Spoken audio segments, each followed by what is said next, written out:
Heavy rainfall, though, across coastal Palm Beach County. Everything racing toward the east coast. It's going to be a tricky commute home for a lot of areas. And the Storm Team 5 weather alert day, here are the threats. Lightning frequent in the storms that we've seen so far.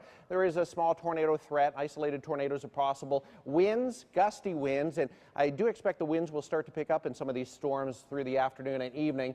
Hail has been reported just to the north around Orlando during the day. Nothing here, but that is also possible. And there is the situation where we could see some street flooding, localized flooding in some spots, especially with this line of storms that is moving pretty much now into the Turnpike, 95, and then eventually US 1. They are racing to the coast. So if you're not getting heavy rainfall in Palm Beach County at this point, you soon will. There's the heavy right along the Turnpike, all the way from West Palm and Wellington down into Boca and moving now east into 95 and US 1. A little farther north into North County, from Wellington all the way up into the Gardens in Jupiter. More torrential downpours. A little bit of a break now across the Treasure Coast with just persistent showers, and that will lead us into a fairly quiet early evening. We are looking at heavy rain tapering off as we get into the early evening and then firing up again. So gusty winds, small hail possible, lightning and heavy rain, and isolated tornadoes. I've given you kind of a brief idea of this 1-2 punch, but James Wieland's here with me, and he's going to break down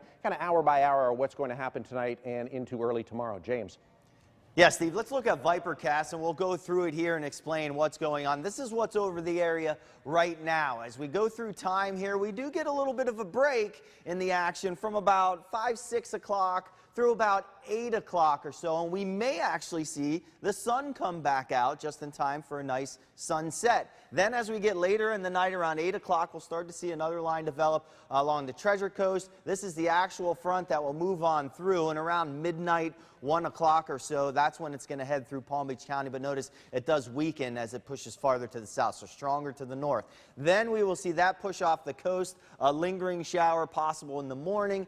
After that, it's gone. We will see much drier weather filter on in after that. Here's the hour-by-hour forecast with the numbers on it. Temperatures will actually go up a little bit here once the sun comes back out for a couple hours, maybe before the sunset, right before the sunset, and then it drops down after that once we get more showers and thunderstorms in there.